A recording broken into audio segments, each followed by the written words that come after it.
कोल्हापुरात झालेल्या मुसळधार पावसानंतर करवीर निवासिनी श्री अंबाबाई मंदिराच्या परिसरात अनेक ठिकाणी पावसाचं पाणी गळत असल्याचं समोर आलंय। अंबाबाई विकास आराखड्याअंतर्गत मंदिराचे संवर्धन आणि जतनाचे काम सुरू असताना ही परिस्थिती निर्माण झाल्यानं कामाच्या गुणवत्तेबाबत भाविकांमधून तीव्र नाराजी व्यक्त केली जात आहे। मंदिराच्या विविध भागांमध्ये छतामधून पाणी झिरपत असल्याचं दिसून आलंय।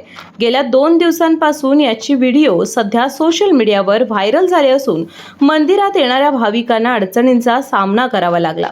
कोट्यवधी रुपयांचा खर्च करून संवर्धनाची कामे सुरू असताना पावसाच्या पहिल्याच मोठ्या परीक्षेत अशा प्रकारे गळती होणे ही बाब गंभीर आहे। वारसा वास्तूचे मूळ स्वरूप जपण्याबरोबरच टिकाऊ आणि दर्जेदार काम होणे अपेक्षित असताना प्रत्यक्षात मात्र अनेक ठिकाणी पाणी गळती होत असल्यानं संबंधित यंत्रणा आणि कंत्राटदारांच्या कामावर प्रश्नचिन्ह निर्माण झाला आहे।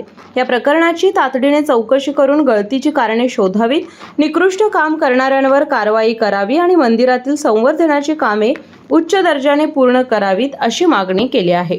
गेल्या 8 दिवसात जो पाऊस पडला त्या पावसामुळे अंबाबाई मंदिरात बऱ्याच ठिकाणी गळती लागली।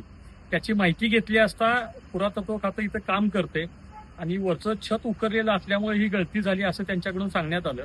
पण हे काम करत असताना योग्य ती काळजी या पुरातत्व विभागाकडून घेण्यात आलेली नाही आहे। हे फक्त निमित्त जरी असलं तरी अशा बऱ्याच ठिकाणी जे काम चालू आहे संवर्धनाचं त्यामध्ये बऱ्याच गोष्टी ज्या आहेत त्या चांगल्या पद्धतीने केल्या जात नाहीत। यासाठी पुरातत्व विभागच जबाबदार आहे।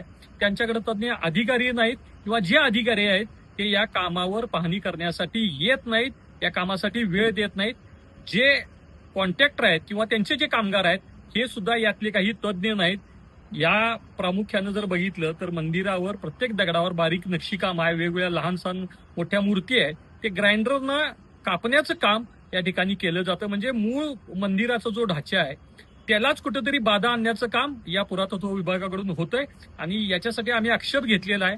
लवकरच आम्ही याबद्दल पालकमंत्री आणि माननीय कलेक्टर साहेब यांच्या या गोष्टी निदर्शनास आणून या योग्य ती जबाबदारी व्यक्तीला हे देऊन हे काम पूर्णत्वाकडून चांगल्या पद्धतीने व्हावं हीच आमची अंबाबाई भक्त म्हणून अपेक्षा आहे।